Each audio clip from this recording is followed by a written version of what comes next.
This was supposed to be a review of the small rig follow focus. I ordered it on Amazon, I was shooting the unboxing, and the one they sent me was defective. So there's something inside here that's rubbing.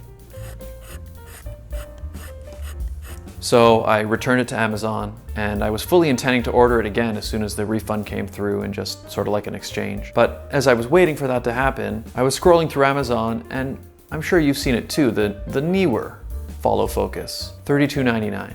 And I had kind of already written that one off. $32.99, I thought, I don't know. The follow focus is pretty important. It's gotta be smooth. It's gotta be all this stuff. The small rig just seemed to make sense. And at $130 roughly, I was willing to spend the money on it. But as I was scrolling through, it popped up in my results, and I just thought, free returns, why not try it? So can a follow focus that only costs $32.99 be any good? Let's find out. Let's unbox some filming equipment.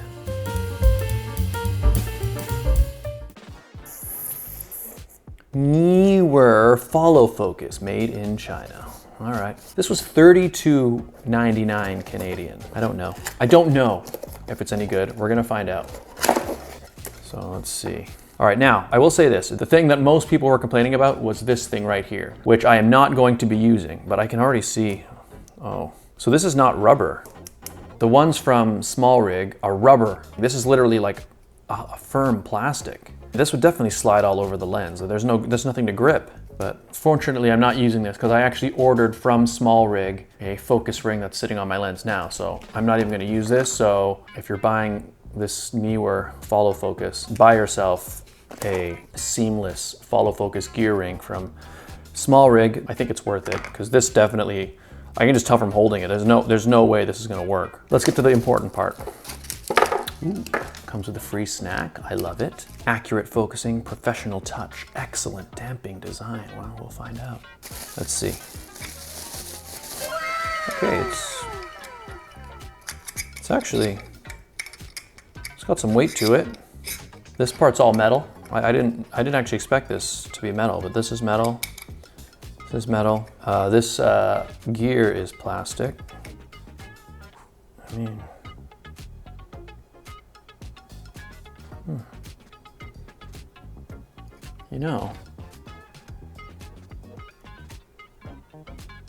You know, this isn't bad. There's resistance.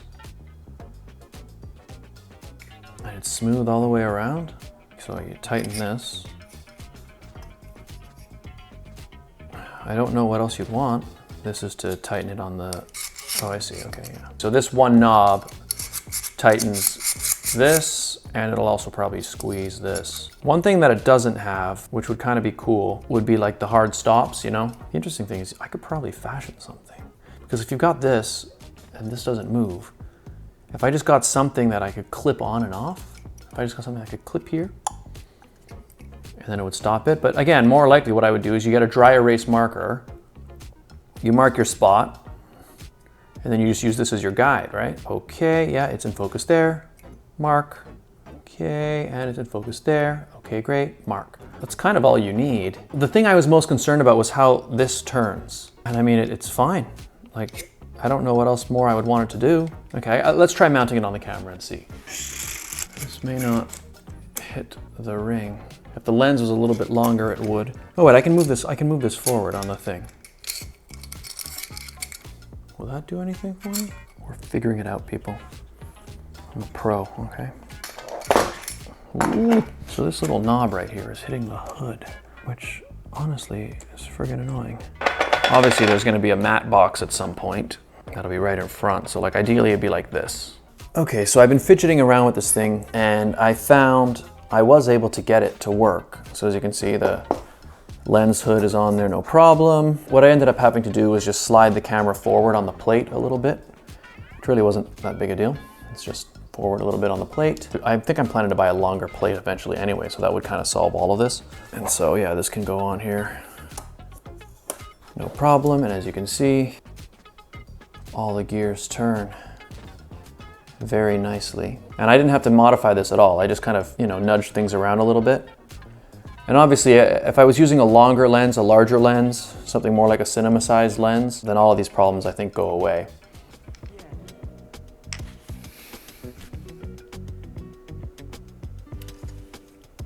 I mean, I've been playing with it. I've been walking around in here grabbing focus on things. It works.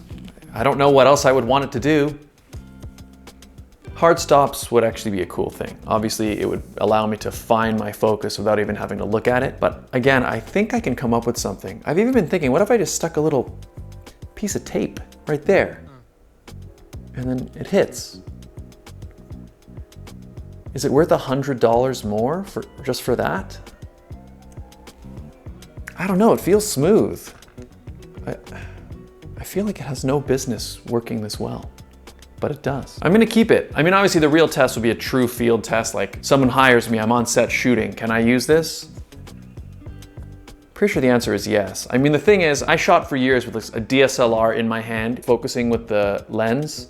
So I'm really used to pulling focus using the screen. So if I've got a monitor in front of my face and I'm doing this, it's kind of the same thing. And one thing I really like about this placement is I'm able to kind of keep my hand kind of pushed against right above this handle and hold the follow focus here. So I've still got two hands supporting the thing while I twist the focus. I was expecting it to feel cheap, but turning this does not feel cheap. It feels just fine. However, it's definitely worth noting, if you are planning to use this follow focus, do not use this thing. This is garbage. There's no way this could grip it. I'm not even gonna try to get it on a lens, but like, look, you even got this piece here that's kind of randomly curled down. So what I'm supposed to squish that against the lens, try to make it round. And it's hard plastic. It's not soft at all. There's no way this will grip anything. And every review that I've read about this follow focus talks about this. So if you're planning to get the follow focus, at the same time you order it, order yourself a follow focus ring from Small Rig. On their website, they're like $2. A message for Neewer, stop with this thing. This should be, at the very least, make it out of rubber. I don't know if rubber just costs, like they can't keep it at $32.99, but if you can make this a little better, I feel like a lot more people would be happy with it. Don't use this thing. Anyways, thanks for watching, guys. This was my review of the Neewer Follow Focus. Surprisingly, exactly what I need and nothing that I don't. Again, if you really think you need hard stops, then yeah, this isn't the one for you. But if you're just looking for something to more easily pull focus without having to reach into your rig to find the lens, this does the job. The gears are smooth, it does what you expect it to do. I'm happy. Be aware of this box.